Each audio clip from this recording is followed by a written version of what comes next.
शिवसेना में अब आगे क्या होगा ये देखने की बात होगी। तो क्या ये भी एक संभावना आप देखते हैं कि एकनाथ शिंदे को ही फिर से मुख्यमंत्री बना दिया जाए, ताकि जो असली शिवसेना का जवाब मिल गया वो तो जवाब है ही, आगे भी इसको चलता रहे और शिवसेना को पूरी तरह से निपटा ही दिया जाए, पर जो उद्धव ठाकरे की शिवसेना उसको पूरी तरह से निपटा दिया जाए, क्योंकि बीएमसी के चुनाव भी अभी सिर पर है।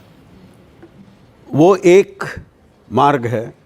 दूसरा मार्ग है कि आप शिंदे सेना को सपोर्ट करें, केवल मुख्यमंत्री स्थान देने से ही वो सपोर्ट शायद अलग रास्ते हैं और वो दूसरे रास्तों का उपयोग हो, जिस तरह से इम्पॉर्टेंट कैबिनेट पोजीशंस हों, लोअर बॉडी इलेक्शंस में उनको ज़्यादा स्थान हो।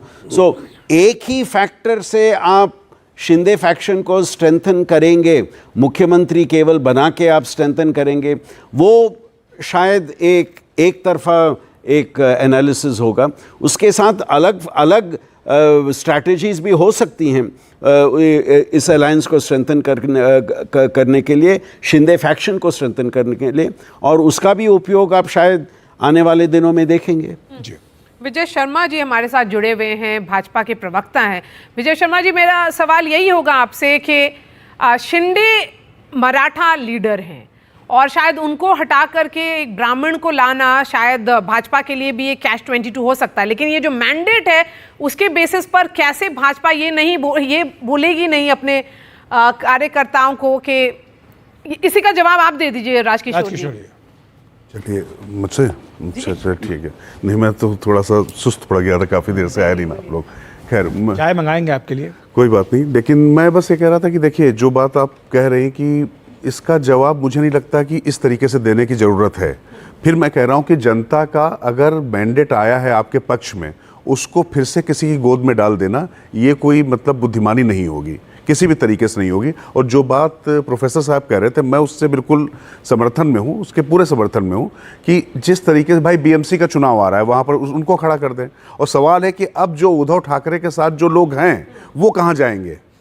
हाँ, ये सबसे बड़ा सवाल है। पवार के साथ जो लोग हैं वो कहाँ जाएंगे? संजय राउत जी कहाँ जाएंगे? संजय राउत तो कहीं नहीं जाएंगे। बीजेपी नहीं चाहेगी। संजय राउत तो जो हारमोनियम बजा रहे थे वही बजाएंगे, जो देख रहे थे, जो आज उनका जो ट्रोल हो रहा है वही बजाएंगे, क्योंकि वो वही करते चले आ रहे थे।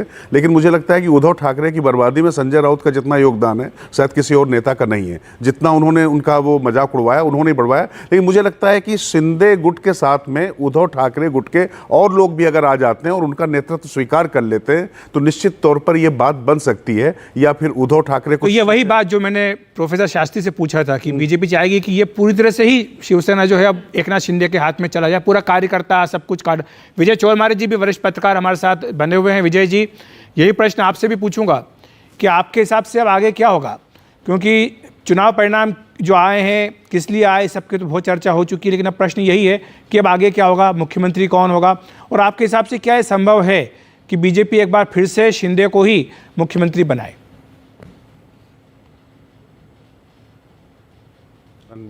आपको अनम्यूट करना होगा विजय जी। हाँ, अखिलेश जी, मैं आपको 2 स्टेटमेंट याद दिलाना चाहता हूँ।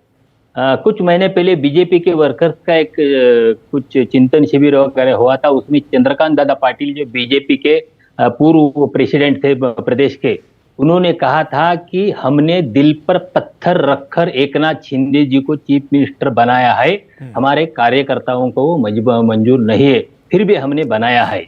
ये उनका कुछ महीने पहले स्टेटमेंट था। यानी एकनाथ शिंदे को चीफ मिनिस्टर बनाना बीजेपी के कार्यकर्ताओं को मंजूर नहीं था।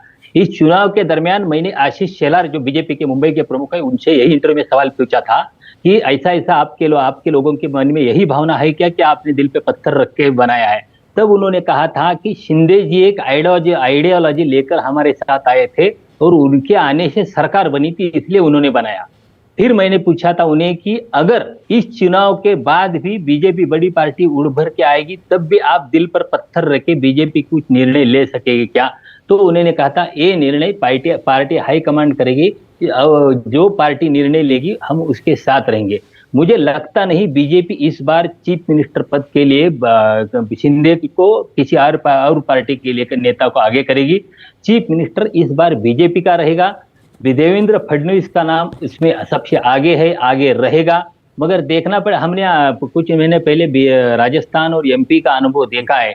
ऐसे कुछ चौंकाने वाला शॉकिंग डिसीजन बीजेपी की सेंट्रल लीडरशिप लेती ही, मगर मुझे नहीं लगता इस वक्त कोई रिस्क लेगी, क्योंकि आगे मुंबई का कॉरपोरेशन के चुनाव है, बहुत सारी महाराष्ट्र में बहुत सारे कॉरपोरेशन के जिला परिषद के सारे चुनाव होने वाले हैं, और इस कारण मुझे लगता है नहीं बीजेपी कोई अलग सा निर्णय ले सकेगी। जो मैंडेट है मैंडेट के साथ जाएगी और देवेंद्र फडणवीस के साथ इसके पीछे कुछ कारण भी है मारिया, वो ये है कि जब बीजेपी का घोषणा पत्र जारी हो रहा था मुंबई में, तो गृह मंत्री अमित शाह ने घोषणा पत्र जारी किया था। उनसे यही प्रश्न पूछा गया था कि मुख्यमंत्री कौन बनेगा, तो उन्होंने कहा था कि चुनाव के बाद ये निर्णय होगा। उससे पहले तक बीजेपी कहती आ रही थी कि जो व्यवस्था चल रही है वही चलती रहेगी, यानी एकनाथ शिंदे ही मुख्यमंत्री बनेंगे। और जब ये बयान आया तो इसके पीछे बीजेपी की सोची समझी रणनीति बताई जाती है। वो ये थी कि विदर्भ में और नॉर्थ महाराष्ट्र में खास तौर से देवेंद्र फडणवीस का जो रुझान था, उनके जो समर्थन था, उसको बीजेपी ने भांपा। और 62 सीट्स हैं आपकी विदर्भ ही तय करता है कि महाराष्ट्र का मुख्यमंत्री कौन बनेगा। तो ऐसे में बीजेपी ने उसको भांपते हुए ये फैसला किया कि देवेंद्र फडणवीस के नाम को ओपन रखा जाए। तो अब जबकि ये फैसला राजकिशोर जी जनता ने दे दिया है, आपको लगता है कि ये भी एक फैक्टर रहेगा? जो बात विजय जी कह रहे हैं, चोरमारे जी के आगे भी कई सारे चुनाव हैं, बीएमसी का है, लोकल बॉडीज के इलेक्शंस हैं, और पार्टी नहीं चाहेगी। हालांकि इसमें यह भी एक बात कही जाती है, कुछ महीने पहले शुरू हुआ था कि देवेंद्र फडणवीस को दिल्ली लाया जा सकता है, केंद्र में मंत्री बना सकते हैं, या प्रदेश पार्टी का राष्ट्रीय अध्यक्ष बना सकते हैं। तो ये भी हो सकता है क्या? नहीं, लेकिन देखिए मुझे लगता है कि अब आज की तारीख में 100 से कम सीटें होती है अखिलेश जी और मारिया जी, तब तो मुझे लगता है कि ये सब चीजें होती। लेकिन जिस तरीके का मैंडेट आया है, और विदर्भ में यह बिल्कुल आप सही कह रहे हैं कि जहां से सारी चीजें तय होती, और वहीं पर आरएसएस ने सबसे ज्यादा ताकत भी लगाई। वो कांग्रेस का बहुत मजबूत गढ़ माना था, जहां कांग्रेस और भारतीय जनता पार्टी, या यूं कहें दोनों राष्ट्रीय दलों का मुकाबला वहां पर था। अब वहां पर देवेंद्र फडणवीस वहां पर बिल्कुल पूरी तरीके से विजेता के तौर पर उभरे। अच्छा, जो मराठा और गैर मराठा की बात जो होती है, ये चीजें पिछले 5 सालों में बहुत कम हो गई। शरद पवार जो मराठा राजनीति के सबसे बड़े छत्रप माने जाते थे, अजीत पवार को कौन लाया महायुति में? देवेंद्र फडणवीस ही लाए। शिंदे तो बहुत खुश नहीं थे जिस समय आए हैं वो, तो अजीत पवार को वहां लाकर उन्होंने एक इस तरीके का कॉम्बिनेशन बनाया, जिसके बाद ये सारी चीजें बहुत ज्यादा बदल गई। रुकूंगा आपको एक सेकंड, ये ग्राफिक्स देखिए आप जी। विदर्भ में बढ़त देखिए एनडीए की, वही 44 सीटों पर 7 सीटों का फायदा हो रहा है। तो देखिए क्या जबरदस्त मैंडेट मिला है। मराठवाड़ा में देखिए 35 सीटों का, पश्चिम में 46, कोंकण में 34, मुंबई में 25, हर तरफ से। नॉर्थ में देखिए, नॉर्थ में 41, महाराष्ट्र। अरे मतलब शरद पवार के गढ़ में शरद पवार को पटक दिया। आप ऐसे देख लीजिए ना। तो अजीत, जो मराठा गैर मराठा की जो ये डिबेट है, मुझे लगता है कि आज की तारीख में अब उतनी ये रिलेवेंट नहीं रह गई है, क्योंकि देवेंद्र फडणवीस भी जो बहुत शालीन नेता माने जाते थे, वो जब धर्म युद्ध जैसी बात कर रहे हैं और जब बिल्कुल खुलकर मुखर होकर आ रहे हैं। अच्छा एक बार बताइए ना, बाला साहब ठाकरे मराठा थे क्या? नहीं, वो भी तो नहीं थे ना। तो कुल मिला के ये जो बातें आ रही हैं, तो मुझे लगता है कि देवेंद्र फडणवीस ने जो पैन महाराष्ट्र अपनी एक छवि बनाने में एक सफलता पाई है। ये मनोज जरांगे पाटिल ने जब ये फैसला किया कि हम कैंडिडेट ना तो खड़े करेंगे ना किसी का सपोर्ट करेंगे, तो ये एनालिसिस किया गया कि इससे महाविकास आघाड़ी को फायदा होगा। लेकिन यहाँ तो कुछ लगता है कि मनोज जरांगे पाटिल का कार्ड चला नहीं। तो इससे एक चीज साबित हो रही ना कि फडणवीस वहां के सबसे बड़े खिलाड़ी निकले ना, कुल मिला के जो सबसे बड़े बाजीगर निकले वहां पर निकले ना। जरांगे पाटिल से जब मैं वहां पे मिली थी जलना में, तो वो तो डायरेक्टली फडणवीस जी को अटैक कर रहे थे। उनका एक भी statement chief minister Eknath Shinde के खिलाफ नहीं था। तो ये भी कहा जा सकता है कि चीफ मिनिस्टर एकनाथ शिंदे ने उनको न्यूट्रलाइज कर दिया था कि अब ज्यादा प्रोटेस्ट अभी मत करिए। बिल्कुल भाई, एकनाथ शिंदे जो पूरा जो महायुति बनी हुई थी, मराठा और नॉन मराठा, ओबीसी, जो सारा उन्होंने जो पूरा कॉम्बिनेशन बनाया था, मैं फिर कह रहा हूं कि महायुति ने एक एक जो वर्ग था सबके लिए उन्होंने कुछ ना कुछ रखा हुआ था, सबका इंतजाम रखा था। हर अस्त्र की काट उनके पास थी, जो वहां पर सफल होती दिखाई पड़ रही है। यही प्रश्न विजय जी से पूछ रहे थे। विजय जी, अगर आप इस मराठा फैक्टर को देखें, क्या आपको लगता है कि बहुत चतुराई के साथ महायुति ने अपने जो सहयोगी थे उन सबको कहा कि किस तरह से इसको बैलेंस करना है?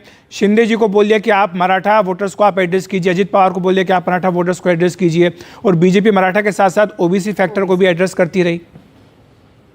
अखिलेश जी, देखिए चुनाव से पहले मराठा आंदोलन का और मनोज जरांगे जो आंदोलन चल रहे थे उसका बहुत भारी प्रभाव था। लोकसभाओं में वो दिख भी गया कि मराठवाड़ा के 8 में से 7 सीटें महाविकास आघाड़ी ने जीती थी। मगर इस चुनाव से पहले अमित शाह जी ने एक रैली की थी। उस रैली में उन्होंने पार्टी कार्यकर्ताओं को बताया था कि आप मराठा आंदोलन या और किसी आंदोलन की चिंता मत कीजिए, ऐसे आंदोलन कैसे ऐसे आंदोलन के साथ क्या किया जाता है वो हमें उसका पूरा अनुभव है और इस बारे में हम वो करेंगे। मुझे लगता है उन्होंने वो करके दिखाया है और मराठा आंदोलन का जो रेलियंस था, रेलियंस खत्म कर दिया है। जी,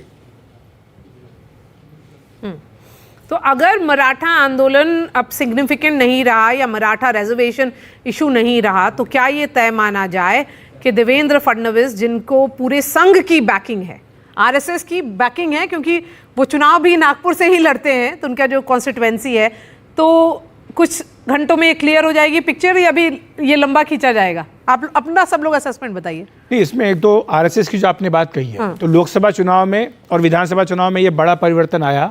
वो ये था कि इस बार आरएसएस के काडर ने जबरदस्त मेहनत की महाराष्ट्र में, खास तौर से।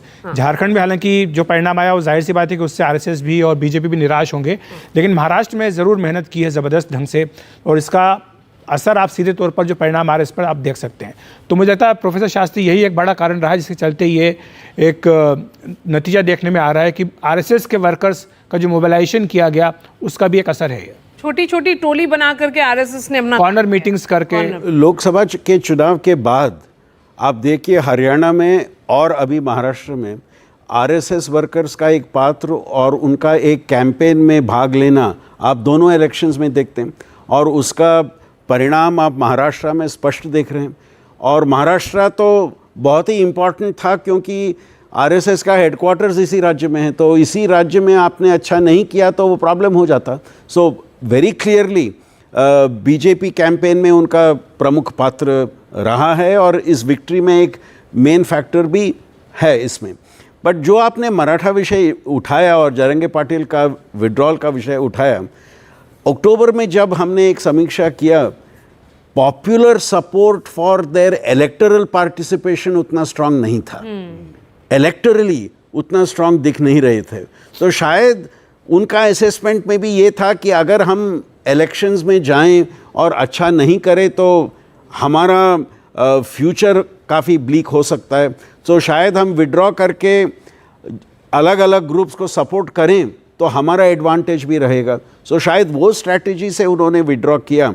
और आगे समीक्षा में देखना पड़ेगा कि मराठा वो किस तरह से बटा है इस बार। लोकसभा इलेक्शन में दोनों ग्रुप्स को गया था, बट इस बार लगता है कि मराठा वोट ज़्यादा सिग्निफिकेंटली महायुति को गया होगा, मुझे लगता है, पर अभी डेटा देखना पड़ेगा उसका। तो अब हम 10 मिनट इस पर चर्चा करते हैं कि कांग्रेस का आगे क्या होगा। राजकिशोर जी, देखिए, मुझे लगता है एक चीज स्पष्ट दिखाई पड़ गई है, जो बात प्रधानमंत्री नरेंद्र मोदी ने कही थी कि कांग्रेस अपने सहयोगियों की पीठ पर बैठी हुई बेताल है। जहां पर सहयोगी मजबूत होते वहां पर उनकी सरकार आ जाती है। यूपी में देख लीजिए, अखिलेश यादव की ताकत थी, कांग्रेस की सीटें आ गई। झारखंड में सरकार इसलिए आ रही क्योंकि हेमंत सोरेन है। लेकिन जहां पर बड़े भाई की भूमिका में कांग्रेस होती है, वो सबको साथ लेकर नहीं चल पाती है, सबको खा जाती है। तो ये सब आप जो बात कह रहे, देखिए ग्राफिक्स भी चल रहा है आपकी बात को आगे बढ़ाते हुए। किशोर जी, देखिए जहां जहां बीजेपी और कांग्रेस की सीधी टक्कर हुई वहां पर क्या हुआ, बीजेपी का करीब करीब 80% का स्ट्राइक रेट है। जहां पर बीजेपी और कांग्रेस की सीधी टक्कर थी 75 सीटों पर थी, 59 सीटों पर बीजेपी जीती है, कांग्रेस महज 15 सीटों पर जीत पा रही है, और 20% का स्ट्राइक रेट महाराष्ट्र में है। ये बीजेपी वर्सेस कांग्रेस का सीधा टक्कर। बिल्कुल, मुझे लगता है ये जो बात है समझनी पड़ेगी। और दिक्कत यहाँ पर ये हो रही कि ये सही बात है कि राहुल गांधी के साथ समस्या हो रही कि संगठन को कैसे मेहनत करके बर्बाद किया जाता है। 2012 से मैंने कांग्रेस में देखा है, उन्होंने बर्बाद किया जाता, बड़ी मेहनत की उन्होंने संगठन को बर्बाद करने में। 2012 में पहले old guard versus new guard किया उन्होंने। पहले जनार्दन द्विवेदी, अहमद पटेल, ऑस्कर फर्नांडीज, इस तरीके के नेताओं को किनारे किया। आपके पास विकल्प था नहीं। भारतीय जनता पार्टी में एक सेकंड लाइन लीडरशिप तैयार थी, उसके बाद लोग मार्गदर्शक मंडल में गए। यहाँ पर लगातार नेता आते रहे। आज की तारीख में अगर आप प्रधानमंत्री पद के लिए बीजेपी में आप बात करेंगे तो आपके पास कई नाम हैं। कांग्रेस में इस तरीके के नाम है क्या? संगठन में आप उनके पास बताइए, आयातित लोगों को लेकर आए। संगठन के उनके अपने मूल लोग कौन हैं, ये देखने वाली बात। भाजपा की बड़ी आलोचना होती है कि भारतीय जनता पार्टी बाहर से लोगों को बहुत लेकर आती है। हेमंतो विश्व शर्मा अपवाद स्वरूप वहां पर मुख्यमंत्री भी हैं, लेकिन उस स्टेट में तो पहले संदीप सोनोवाल भी बाहर से आए थे। क्योंकि उनके पास वहां कोई था नहीं, तो वहां पर उन्होंने प्रयोग वहां पर किए जहां पर उनके पास कोई विकल्प नहीं था। लेकिन कांग्रेस ने क्या किया कि धीरे धीरे पूरी तरीके से जो वामपंथी विचारधारा के लोग थे, जो जेएनयू छाप लोग जो थे, उनके इर्द गिर्द अपनी पूरी पार्टी की जो मूल, जो उनकी गांधीयन या नेहरूवियन जो विचारधारा थी, उसको सरेंडर कर दिया। और राहुल गांधी पूरी तरीके से उनके चंगुल में आया। धीरे धीरे उन्होंने पूरे संगठन को देख लीजिए बर्बाद करके रख दिया। तो कई और वो जगह तो पर ये कह जीतें सकते हुई हैं कि अभी तो आप देखिए 99 सीटें तो आई हैं। हाँ, तो मैं उस पर आंकड़े देख लीजिए ना, कहाँ पर आई हैं, कहाँ पर आई हैं, आंकड़े देख लीजिए। जहाँ पर सहयोगी ज़्यादा अच्छा करके गए वहीं पर तो आई है ना। महाराष्ट्र में भी सहयोगी उस समय ज़्यादा मजबूत कर रहे थे तभी आई।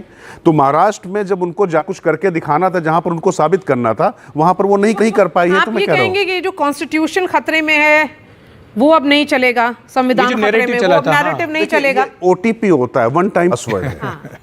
ये वन टाइम पासवर्ड समझिए। देखिए, कुल मिला के अगर नरेंद्र मोदी ने भी मकान दे दिया, दुकान दे दी, शौचालय दे दिया, ये भी ओटीपी है, वन टाइम पासवर्ड है। फिर कास्ट सेंसस का क्या होगा?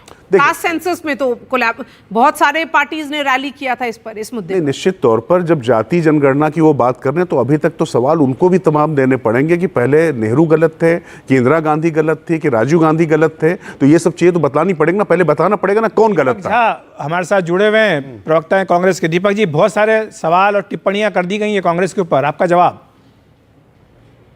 अच्छा, दीपक जी चले गए, इनसे हम थोड़ी देर में जुड़ने की कोशिश करेंगे।